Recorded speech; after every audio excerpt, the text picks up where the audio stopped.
Today we will take up the one more specific relief, that is the relief of injunctions.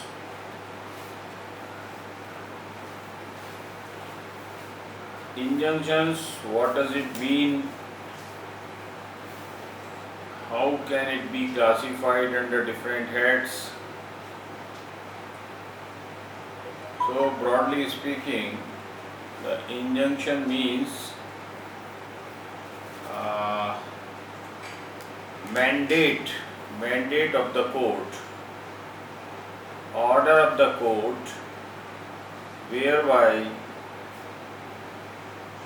on an application or suit by plaintiff, defendant is directed to either do something or not to do something.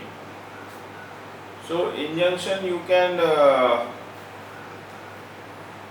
assume as it is a order of a civil court. It is the order of the civil court, and order is addressed to the defendant, and defendant is being directed to do something or not to do something. So this is an injunction. So far as the classification of the injunctions is concerned, it can be classified on the basis of number one, time period. Up to what period an injunction can be granted by the court. And another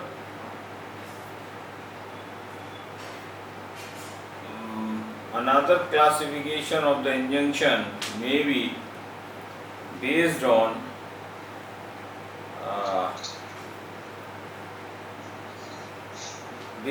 the nature of the injunction.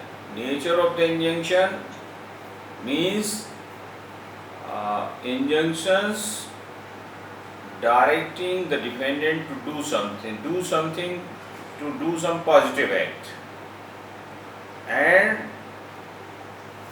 direction of the court to the defendant to not to do something. So it contains a negative act. So when court directs plaintiff to do something positively, in a positive manner, it is called the mandatory injunction. When court directs a defendant not to do something, it is in nature of prohibition. It is in nature of the prohibition, and this injunction is preventive in nature. Something is being prevented. Defendant is being prevented to do some act. So far as the classification based upon the time period is concerned, injunction can be of two types. One is the perpetual injunction, injunction in perpetuity, for the indefinite period, and the injunction granted for a temporary period, or where the time is fixed up to when such order of the court will remain in existence. It is a temporary injunction. As the nomenclature itself shows, the temporary means temporary, perpetual means a permanent. It is also known as the permanent injunction. So temporary injunction or the perpetual injunction. So this is the classification based upon the duration of the injunction. Second classification would be based upon the nature of the injunction. When defendant is asked to do something positively, it is called the mandatory injunction. A mandate is given, a command is given by the court to the defendant to do some positive acts. This is the mandatory injunction. And when court prohibits the defendant, it is the prohibitory injunction. So injunction prohibit may be mandatory or prohibitory. Mandatory to do some positive act, prohibitory restrain from doing some act. So temporary injunctions, how can such injunctions be granted and when it can be granted, and what is the need for the injunction? So far as need of the injunction is concerned, whether it be perpetual or be the temporary, the main object of injunction is to preserve the subject matter of the litigation intact or restrain defendant from further interfering with the rights of the plaintiff.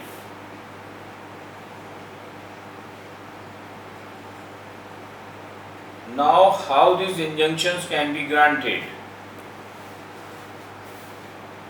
You should remember and must know, if a cause of action arises,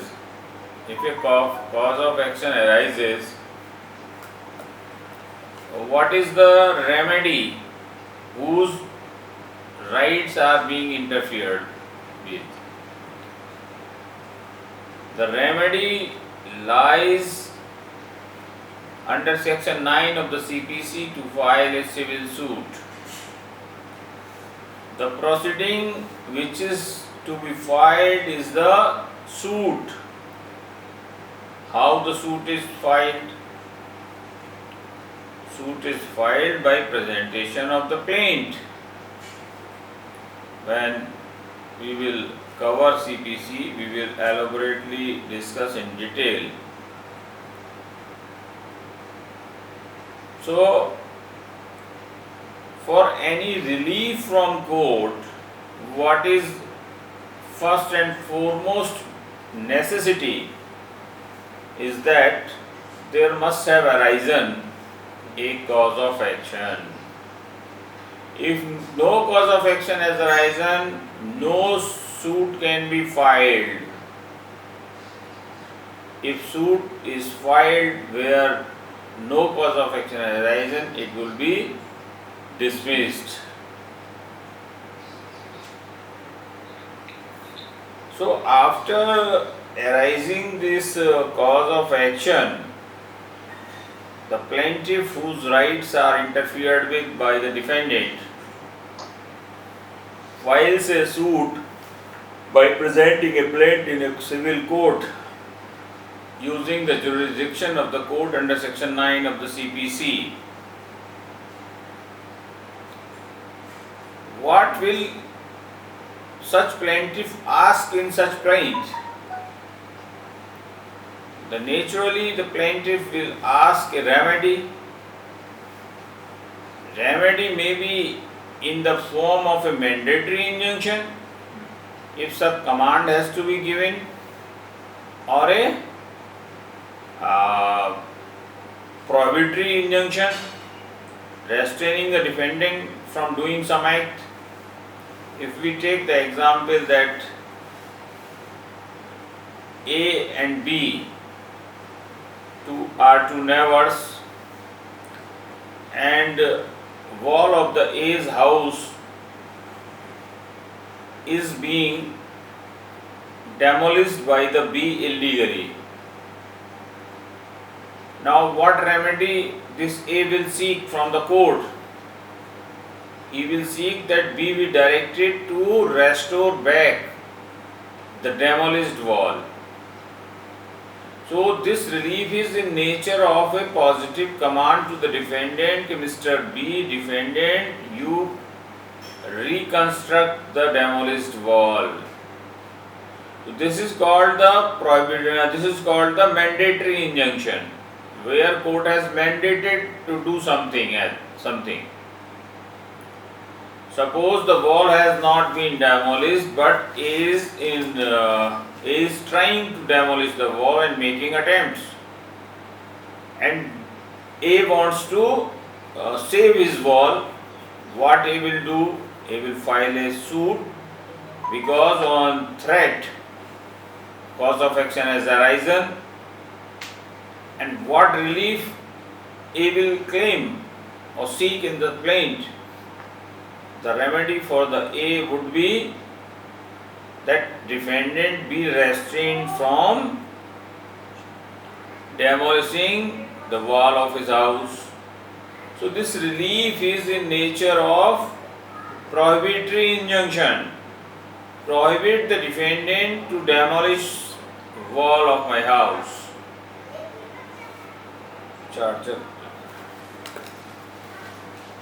So as per the need of the case, plaintiff will seek the remedy of mandatory injunction or the prohibitory injunction. But what will be the duration of such injunction? What will be the duration of a mandatory injunction or a prohibitory injunction which has been sought by presenting a plaint? It will be a temporary in nature or a permanent in nature. So far as prohibitory injunction is concerned, it will be in permanent nature. Defendant be restrained to demolish my wall forever. कभी भी defendant मेरी wall को demolish न करे. So it is an injunction, it is a prohibitory injunction it is a perpetual prohibitory injunction. Perpetual prohibitory injunction. If the relief seeked is of mandatory, whether it will be a temporary or the mandatory. If it will be temporary, he will construct the wall and again demolish the wall. What plaintiff should ask?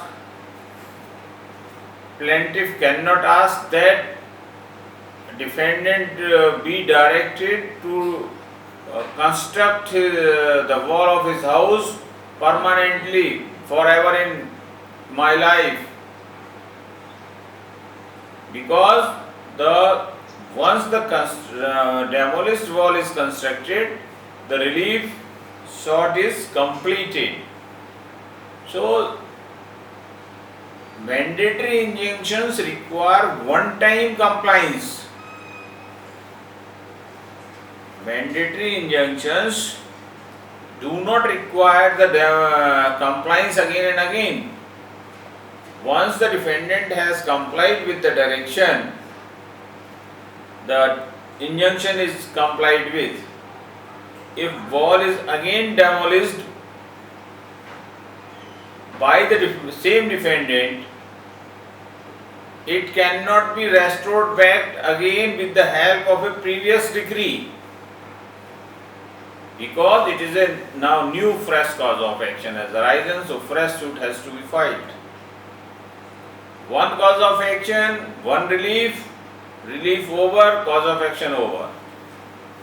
For future reliefs, future cause of action will arises, the future reliefs will arises. So what I want to say is that mandatory injunctions are though perpetual in nature, but mandatory injunctions are compliant with the one-time compliance. A mandate is given, that act is done, the decree is satisfied, direction is complied with. So mandatory injunction perpetual नहीं होगा, उसको हम जैसे हमने perpetual prohibitory injunction कहा, ऐसे ही हम इसको परपेचुअल मैंडेटरी इंजंक्शन नहीं कहेंगे, though it is in nature of the perpetual, but what would be the proper term? Just to say the mandatory injunction, and for the prohibitory injunction just need to say prohibitory injunction. We can omit the term prohibitory, we can omit the term perpetual before these prohibitory injunction and the mandatory injunction. So whenever we talk of a prohibitory injunction or whenever we talk of a mandatory injunction, we are talking of injunctions in perpetuity, injunctions which are in perpetual nature, and these injunctions are granted by the court under jurisdiction of specific relief act.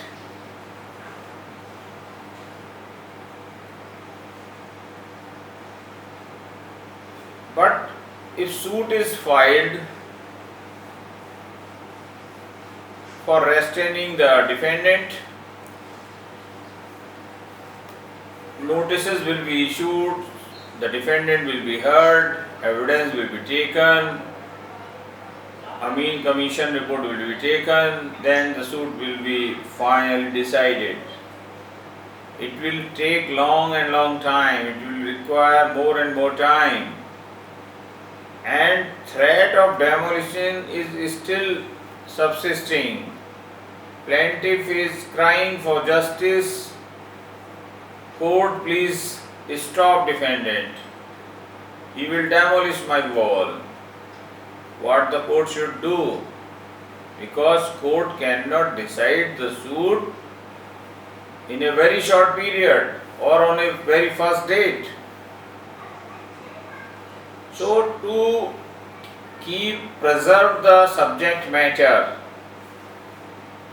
what court can do? Court can grant a temporary relief, a temporary injunction directing the defendant not to demolish the wall during the pendency of the suit or during any period as court may deem fit. So when injunctions are granted for a limited period, and that too during the pendency of the suit, such injunctions are called temporary injunctions. Now what can be the nature of the temporary injunction? The nature of the temporary injunction can be same as of a perpetual injunction. Perpetual injunctions were in nature of the mandatory injunctions and the prohibitory injunctions. So can there be a temporary prohibitory injunction? Yes, it can be. Can there be temporary mandatory injunction? Yes, it can be. But temporary mandatory injunctions cannot be granted. Temporary prohibitory injunction can be granted, but temporary mandatory injunction cannot be granted. Why not granted? Suppose wall has been demolished, A has filed the suit and seeking the relief, ultimate relief, that defendant be asked to reconstruct the demolished wall. This is the relief of a permanent nature. Mandatory injunction has been sought. if the court grants a temporary mandatory injunction of the same effect, during the pendency of the suit, defendant is directed to restore back or reconstruct the demolished wall. The same relief was demanded by the plaintiff, which could be granted only after final hearing of the suit, if the suit decrees.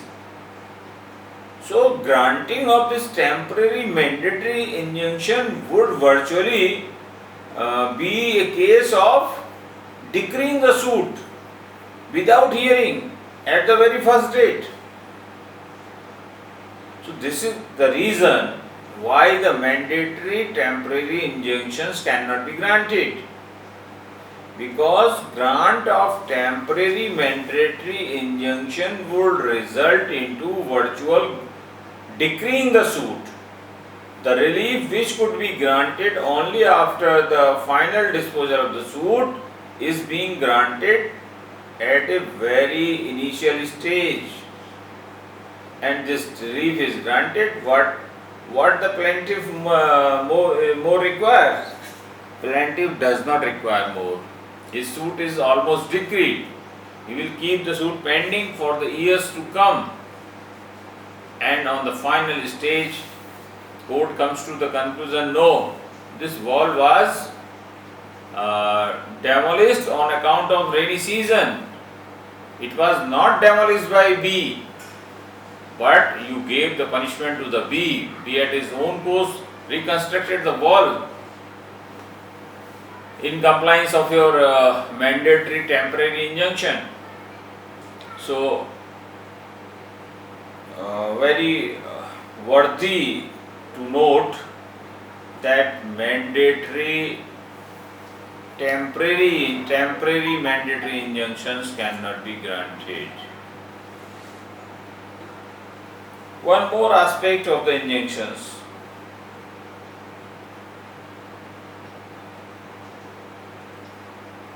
Permanent or the perpetual injunctions are sought or sought by filing a suit, by presenting a plaint, and they are granted only when the suit is decreed. Court accepts your pleas and your suit is decreed. Permanent injunction can be granted.